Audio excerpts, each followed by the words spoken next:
Dando continuidade ao nosso módulo de relacionamentos quebrados, hoje nós temos um assunto muito interessante: relacionamentos invertidos. Como assim? Muitas vezes nós falamos de relacionamentos quebrados por um rompimento, né? Por uma discussão, por uma traição, por um mal entendimento, enfim, entre as partes envolvidas. Desta vez, nós vamos falar de algo que não necessariamente ocorre por um episódio que proporcione quebra, mas a quebra fica implícita por uma relação invertida, isto é, quando alguém inverte os papéis numa relação. Relação de marido e mulher, relação de mãe e filho, relação de empregado e patrão, relação de pastor e ovelha, relacionamentos quaisquer, onde houver a inversão dos papéis, há também uma quebra de relacionamento. E é isso que nós vamos ver hoje e vocês vão se surpreender com o que o Senhor tem para nos dizer. Então, Deus é um Deus relacional, né? Ele sempre procurou relacionar-se com o homem e fazer com que o homem se relacionasse entre si. Porém, para cada tipo de relacionamento, Deus deixou um grau de envolvimento, um nível de afetividade, de intimidade e também de envolvimento financeiro diferencial, né? Cuidados pessoais específicos para cada relacionamento. Então, em cada relacionamento há papéis bem definidos. A mesma pessoa é filha, mas pode ser também mãe, esposa, tia, sobrinha, prima, nora, sogra, cunhada, avó, vários papéis. Porém, para cada um deles, há uma configuração original dada pelo Senhor para que se estabeleçam os relacionamentos. Então, em cada relacionamento há um nível de envolvimento e limites bem definidos. Mas há também no nosso coração algo que nos é muito peculiar da nossa condição humana, chamada inquietação, preocupação, né? Ocupar-se antes de, né? A preocupação. Então, nós temos continuamente isso conosco. Quando as coisas estão parecendo estar no nosso controle, nós sentimos uma segurança e isso nos aquieta. Porém, ao menor movimento, que a gente percebe uma contrariedade a essa pretensa segurança, né? Já nos sentimos inquietos, preocupados e a ansiedade passa a dominar os nossos pensamentos e atitudes. Temos sérias dificuldades em crer num Deus provedor, né? Ao menor movimento fora daquilo que nós pensamos que esteja sob o nosso domínio, qualquer coisa fora disso, a inquietação vem ao nosso coração e nós passamos a executar um plano B, tão conhecido de nós todos. O que eu posso fazer para retomar o controle? E alguma coisa que eu possa descobrir para dominar outra vez, para novamente eu ter segurança naquilo que seria então a força do meu braço. A palavra de Deus fala sobre isso e eu quero ler com vocês em Mateus, no capítulo 6, nos versos 25 ao 33. São 12 versículos, mas é muito interessante que a gente preste atenção para depois nós podermos dar continuidade à nossa meditação. Então, eu convido vocês, então, em Mateus 6, né, do 25 em diante, diz assim: Por isso, digo a vocês que não se preocupem com a sua vida, quanto ao que irão comer ou beber, nem com o corpo, quanto ao que irão vestir. Não é a vida mais do que o alimento, e não é o corpo mais do que roupas? Observem as aves dos céus, que não semeiam, não colhem, nem ajuntam em celeiros. No entanto, o Pai de vocês que está nos céus as sustenta.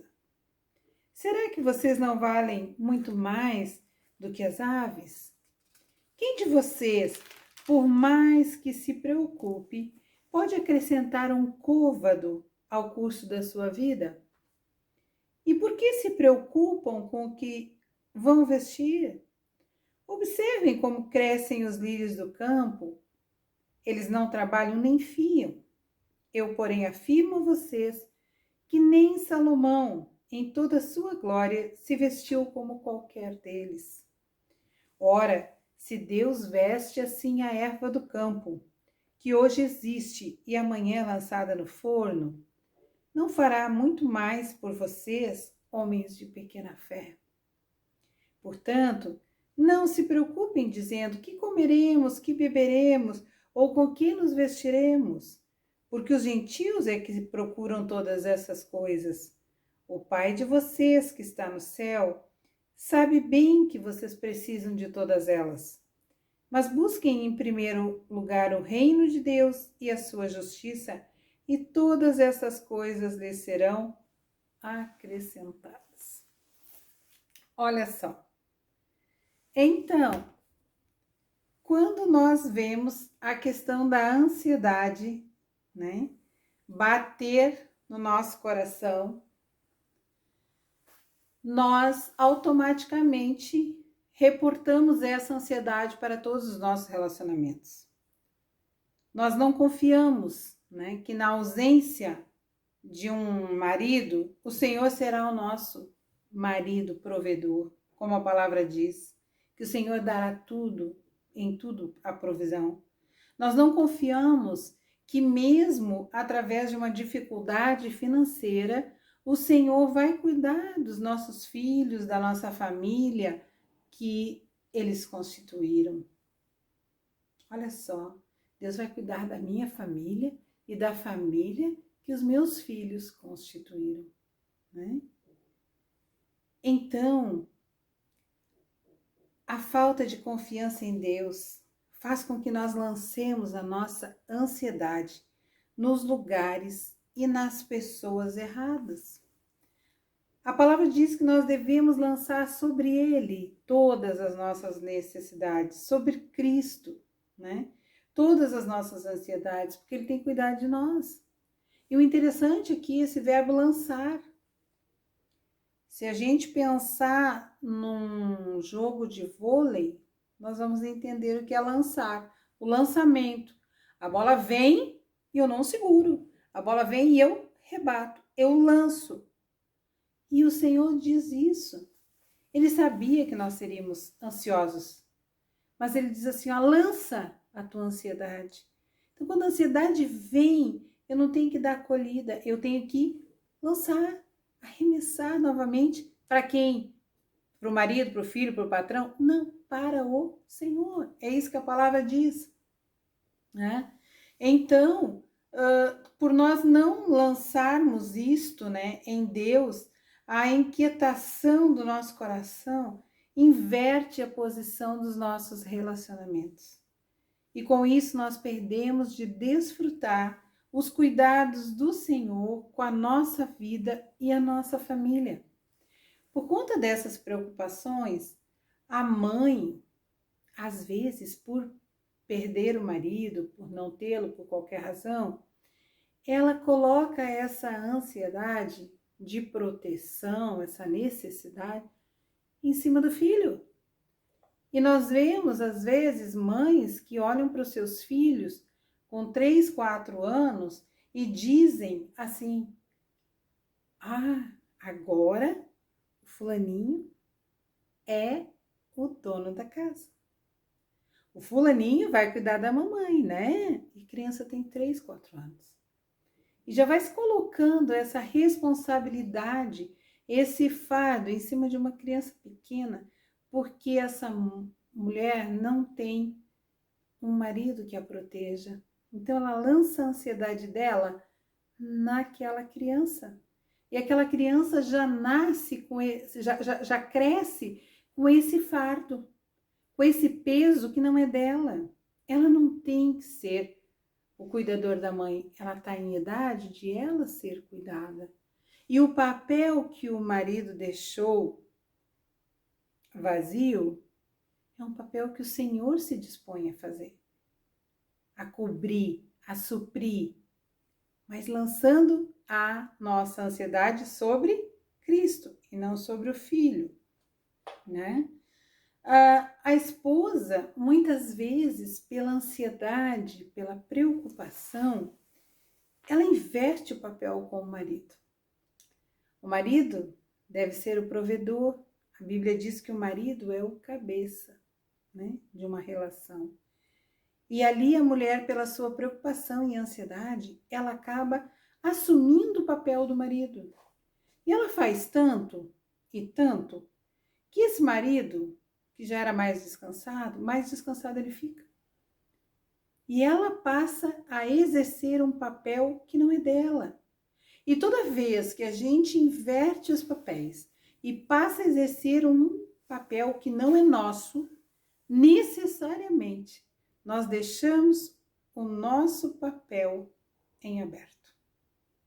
Nós não conseguimos fazer 2 papéis ao mesmo tempo.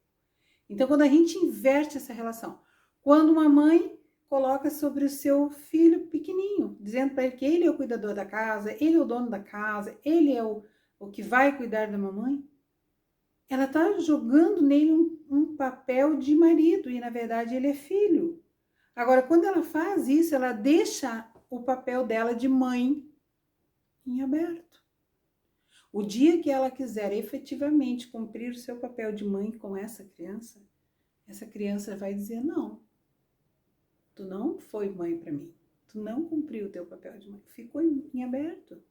Quando a mulher faz isso com seu marido, ela deixa o seu papel de mulher em aberto.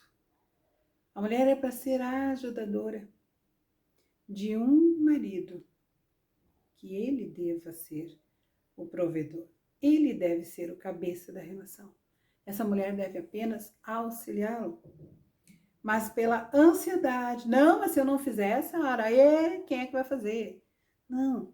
Se ele não está cumprindo o papel dele, ou se eu não o tenho mais, eu não tenho que reportar isso para ninguém. Eu tenho que reportar isso para o Senhor. A minha ansiedade lançada para o Senhor, né? Tem muitas mães que, por não terem amizades da sua idade, amigas, com quem falar, com quem desabafar, elas resolvem eleger que a sua filha é a sua melhor amiga. E às vezes a gente vê isso, as mulheres falando com muita alegria. Ai, a minha filha é a minha melhor amiga. Eu desabafo com ela todas as coisas, ela me entende. Gente, papéis invertidos. Para minha filha, eu tenho que ser a mãe dela. Ela não deve ser a minha melhor amiga. Ela, sim, vai ter um bom relacionamento comigo, mas não é com ela que eu tenho que desabafar. Não é com ela que eu tenho que rasgar o verbo e dizer: sabe o que teu pai fez? Ou então, sabe quem foi teu pai? Teu pai foi isso, foi isso, foi isso, por isso que ele não tá aqui. Ou então, né, teu pai tá aí, mas olha só o que ele disse, o que ele faz e tal. Aí aquela mãe despeja em cima daquela filha toda a sua ansiedade, toda a sua inquietude, toda a sua insatisfação em relação ao seu marido, que por acaso é pai. dessa santa criatura que está ouvindo tudo isso e que está recebendo uma carga e um fardo que não é dela. Essa mãe, então, deveria ter uma melhor amiga da sua idade, enfim, alguém com que ela pudesse conversar, desabafar e por ali ficava a história. Agora, quando ela elege a filha para amiga, ela deturpa a imagem que a filha tem do pai. E sem necessidade, porque essa filha não tem nada a ver. A questão é entre marido e mulher. Mas então essa ansiedade da mãe faz com que ela inverta os papéis e ela deixa de ser mãe para ser amiga, para tirar a filha como amiga.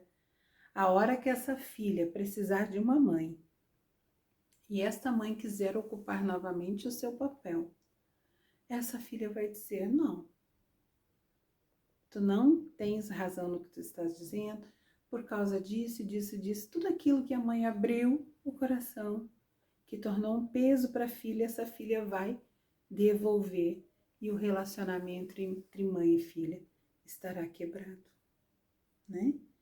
Então, nós temos que ter esses cuidados, né?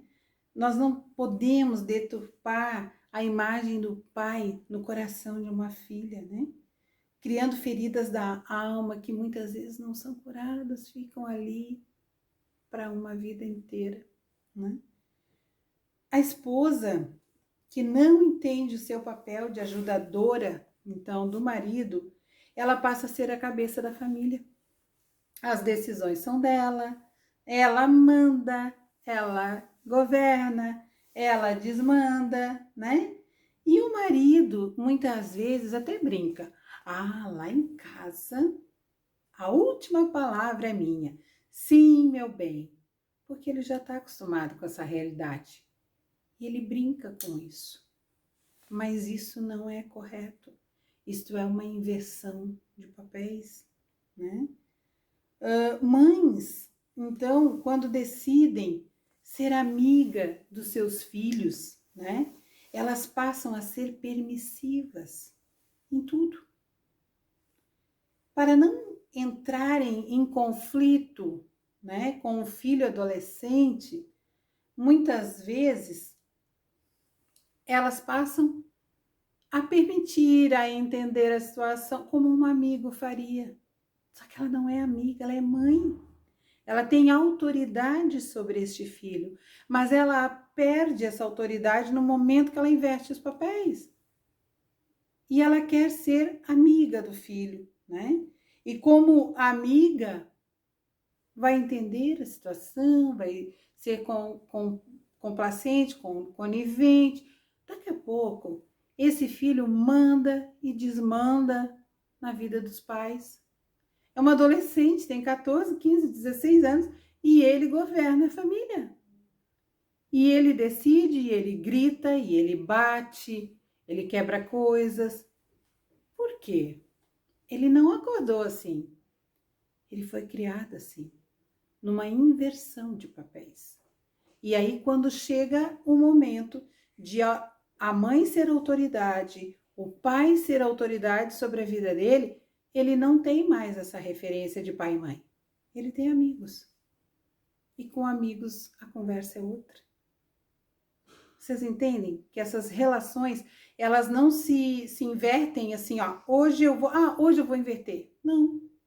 Eu vou sendo descuidada, eu não vou lançando a minha ansiedade no Senhor, e eu vou lançando a minha ansiedade costumeiramente nas pessoas. E vou invertendo as relações sem me dar conta. Até o dia que eu efetivamente passo a colher isso, e ainda muitas vezes as pessoas sofrem isso e dizem: olha, o diabo se levantou, porque lá em casa tá um horror, porque isso, porque aquilo. Muitas vezes não é. Muitas vezes é a minha atitude errada, a minha falta de sabedoria lá de trás, que eu vim construindo tudo isso que eu vou viver hoje. Nós precisamos ter entendimento dessas coisas, né? Então, mães que não, eu tô falando muito de mulher, né? Porque a gente tá falando basicamente para mulheres, né? Mas isso se dá em todos os níveis, né?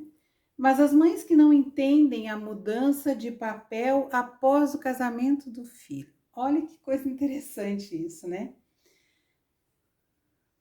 É meu filho, então eu tenho ali aquele domínio de mãe, autoridade, né? E converso, e sento, e dou palpite, me envolvo, e compro coisas para o meu filho adolescente, enfim.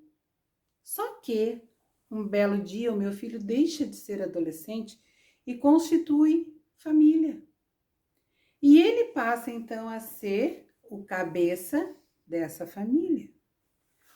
Aquele que deve ser o provedor dessa família. Só que a mãe não se dá conta de que esse evento do casamento deu um novo start, um novo começo. E que nesse novo começo, ela não é mais a mãe que tem autoridade, que manda, que fala, que provê, que paga contas, que não é. Quando meu filho casa, eu passo a exercer muito mais o papel de sogra do que de mãe. Por quê? Porque toda vez que eu tiver que dar alguma participação, alguma opinião, eu não vou estar dando mais para um filho, eu vou estar dando para uma nova família, na qual o contexto que cabe a mim não é mais de mãe, é de sogra. E como sogra, a gente vai lá no nosso início da conversa, a gente falou que para cada papel há limitações, para cada papel há níveis de envolvimento afetivo, para cada papel há níveis de envolvimento financeiro. Mudou, casou, eu passo a ser a sogra. Então as minhas opiniões não tem mais que ser de mãe, né? Tem gente que quando os filhos casam diz assim: ai filho, tu vai casar, mas o teu quartinho aqui em casa vai estar sempre pronto para te aguardar. Gente, o que é isso? Casou, vai ser o provedor, vai ser o chefe de uma nova família, responsável por esta família. E eu não sou mais aquela mãe que tem os meus filhinhos debaixo da asa. A partir de agora eu sou sogra. E sogra, gente, não é provedora. Sogra não é quem manda dentro da família. Sogra não tem que dar opinião decisiva para a criação de netos. Sogra tem que ocupar o seu lugar de mulher idônea, sábia, onde seja uma referência para quando essa nova família precisar de algo, eles vão vir. E eles vão saber que ali é uma mulher sábia, que vai analisar a situação num contexto daquela nova da configuração daquela nova família. E não mais uma mãe enlouquecida que, ai meu filhinho, mamãe vai fazer feijão na tua casa, porque só a mamãe sabe fazer. Nós estragamos famílias com essa inversão de papéis, isso é muito sério. Nós temos que ter esse entendimento de Deus, que as estações mudam. As estações mudam. Há coisas que são próprias para o verão. Quando muda para o outono, já não são mais próprias. Quando o outono vira para o inverno, a configuração é outra. Quando chega a primavera, há novas coisas a fazer. E a nossa vida tem estações. Há momentos que eu sou a mãe, há momentos que eu sou, então, a sogra, né? Isso é bem interessante, que a gente tem que ter o entendimento dessa evolução, né? E muitas sogras persistem no papel de mãe e estragam muitos casamentos, muitas vezes, né? Então ela impede, né? Quando uma mãe persiste nesse papel, ela impede que aquele filho cresça. Ela impede que aquele filho vivencie experiências que vão amadurecê-lo, que vão efetivamente dar consciência para ele dessa nova fase da sua vida. E quando as sogras, né, as mães continuam no papel de mãe, não mais de sogra, elas dão palpite, elas defendem o filho, elas querem, então, por exemplo, assim, não, mas o meu filho não consegue dar tudo para o meu neto, então eu tenho que manter também a casa do meu filho. Quem mantém financeiramente, mantém o palpite. E quem mantém o palpite, estraga uma família. A gente tem que ter esse cuidado, gente, muito cuidado nisso, né? Então, toda vez que eu assumo um papel que não é o meu, eu deixo em aberto a minha posição, né? E alguém vai ficar órfão de mãe, alguém vai ficar sem esposa, alguém vai ficar sem filha. O meu espaço vai ficar em aberto toda vez que eu inverter o meu papel. Toda vez que eu altero a configuração original de cada papel que eu devo ocupar nos meus relacionamentos, eu estou adulterando. Eu adulterando? Sim, eu estou adulterando. Aqui, gente, eu quero que a gente traga o real significado de adulterar. Adulterar é tu mudar a configuração que originalmente estava proposta para alguma coisa. E aqui eu quero partilhar com vocês uma experiência que eu tive muito interessante nessa situação. Numa ocasião, eu estava conversando com uma irmã da igreja e ela contou uma situação que uma amiga dela estava passando, né? Então, casada há muito tempo com uma pessoa obreira da igreja, né? Essa mulher descobriu que vinha sendo traída por muitos anos.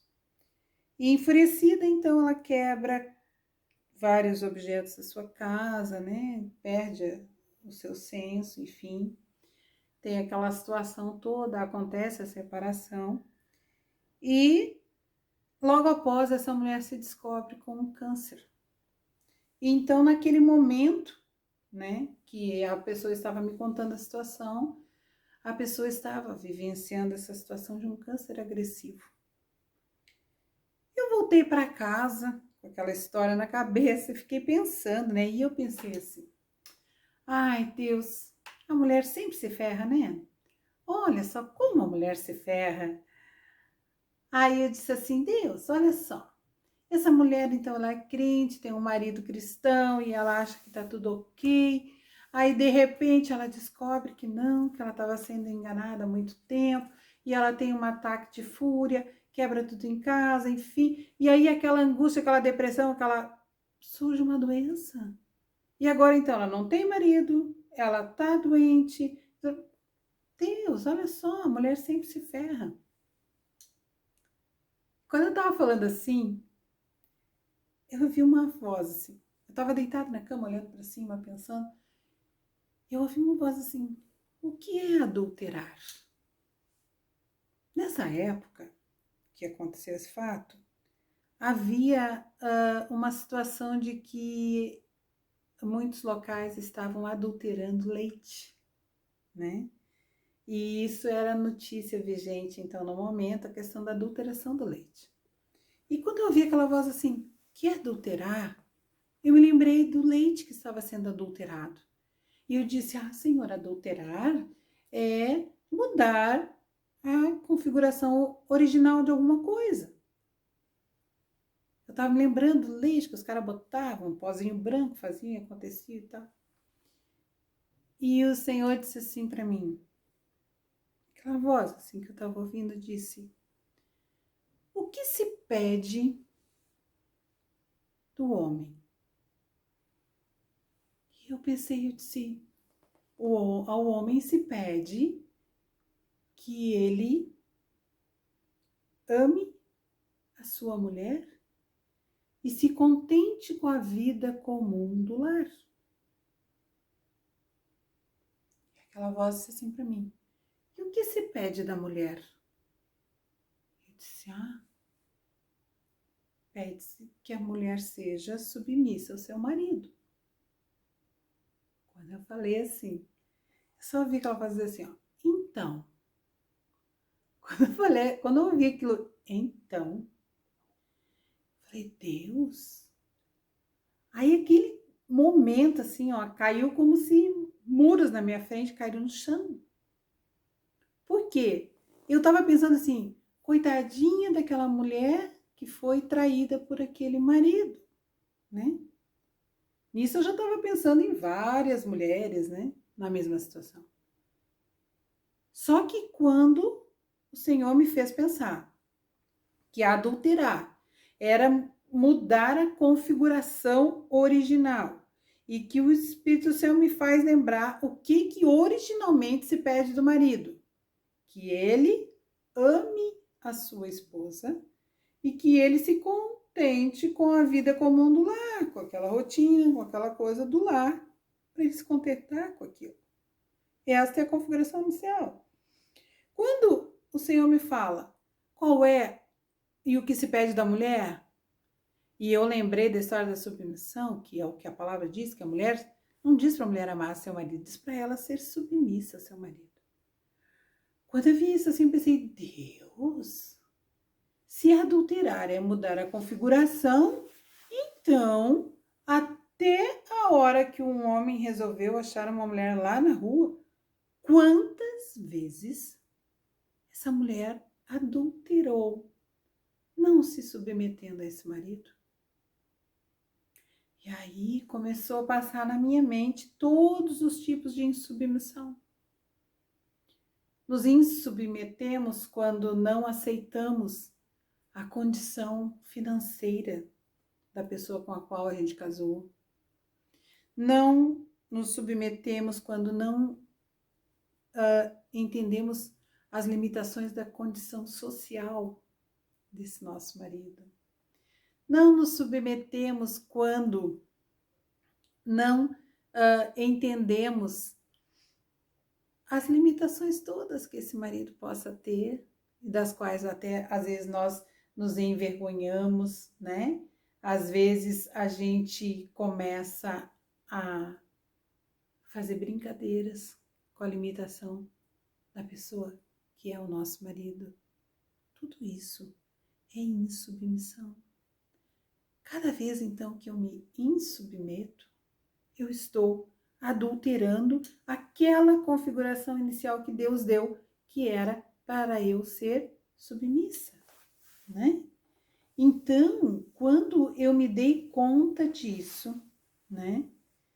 Eu fiquei assim, meu Deus do céu, quantas vezes a mulher não se submete ao convívio familiar do marido?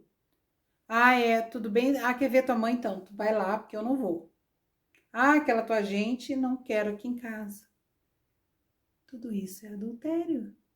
Tudo isso eu estou adulterando aquela condição que o Senhor disse que era para eu ter, né?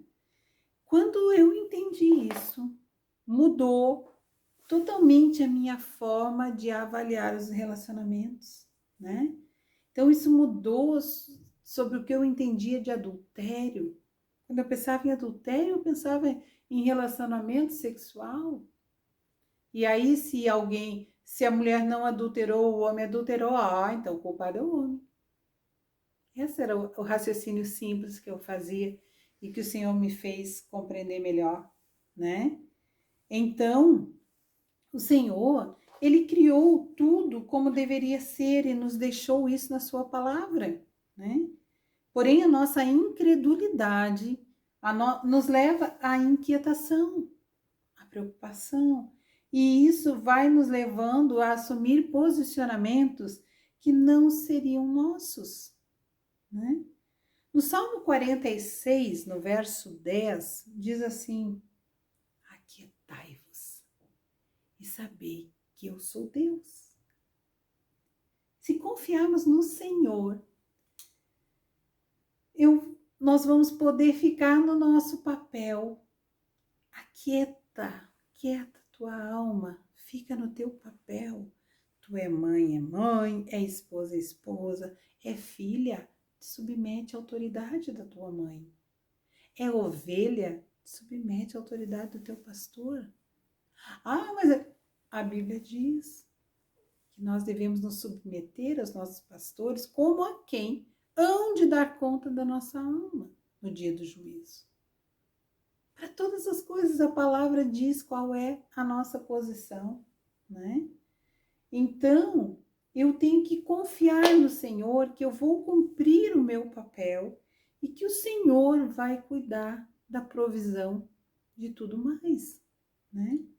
Confiar no Senhor que Ele vai cuidar dos meus projetos, que Ele vai cuidar da minha família, que Ele vai cuidar do meu presente, que Ele vai cuidar do meu futuro.